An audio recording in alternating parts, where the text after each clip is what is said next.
Hello bachcho, let's see this question. The question says a pair of numbers is picked up randomly without replacement from the set 1, 2, 3, 4, 5, 6, 5, 7, 11, 12, 13, 17, 19. The probability that the number 11 was picked given that the sum of the numbers was even is near. A option is 0.1, B option is 0.125, C option is 0.24 and D option is 0.18. सबसे पहले देखते हैं इस question में हम क्या की concept use करने वाले। तो अगर हमारे पास n ऑब्जेक्ट्स है एंड उसमें से हमें r चूज करने हैं तो उसके टोटल वेज जो है हमारे पास वो कितने हो जाएंगे, दैट इज NCR।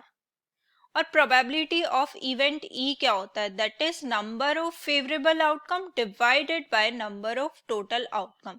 और probability of x given that y जो है हमारे पास वो क्या होगा, probability of x intersection y divided by probability of y। अब देखो इस क्वेश्चन को कैसे सॉल्व करेंगे। टोटल नंबर्स जो है वो हमारे पास कितने हैं, 10, और हमें कितने चूज करने हैं, 2 चूज करने हैं। तो NS जो है हमारे पास वो कितना हो जाएगा, 10C2। और एक इवेंट ले लेते हैं जिसमें sum of the pair is even.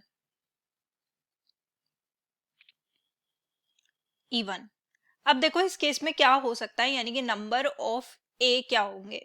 सबसे पहले अगर हम 2 चूज करते हैं, यानी कि इवन नंबर अगर हम चूज करते हैं तो 2 के साथ हम सिर्फ 12 ले सकते हैं, इसके अलावा और कोई पॉसिबल कंडीशन नहीं है। तो एक कंडीशन होगी जब हम इवन नंबर्स लेते हैं। अब अगर हम ऑड नंबर्स लेते हैं तो हमारे पास 8 ऑड नंबर्स है, तो उसमें से कोई भी 2 चूज कर लेंगे क्योंकि 2 ऑड नंबर्स का सम जो है वो इवन होता है। आ जाएगा 8C2। फर्दर सिंप्लीफाई करेंगे तो आ जाएगा 1 + 8 × 7 डिवाइडेड बाई 2 × 1, कैंसिल आउट हो जाएगा। 1 + 28 दैट इज 29। अब B एक इवेंट ले लेते हैं हम, जिसमें क्या ले लेते हैं, 1 number is 11। B is a event that 1 number is 11। अब देखो A इंटरसेक्शन B क्या हो जाएगा, A इंटरसेक्शन B बेसिकली हो जाएगा 1 number is 11 and the sum of number is even. लिख लेंगे 1 number is 11 and sum of the numbers is even. अब देखो एक नंबर 11 चूज कर लिया, यानी कि बाकी के नंबर्स भी हमें ऑड ही चूज करने पड़ेंगे। तो एन ए इंटरसेक्शन बी क्या हो गया, एक तो 11 हमने फिक्स कर लिया। अब रिमेनिंग 7 हमारे पास ऑड नंबर से हम विदाउट रिप्लेसमेंट लेना है, तो 7 हमारे पास ऑड नंबर है और उसमें से हमें 1 चूज करना है, क्योंकि हमें एक पेयर लेना है। 11 एक ले लिया और रिमेनिंग 7 में से हमने 1 ले लिया, तो ये आ जाएगा हमारे पास 7। अब हमें क्या फाइंड आउट करना है, हमें फाइंड आउट करना है probability of B given that A, probability of B given that A निकालना है हमें।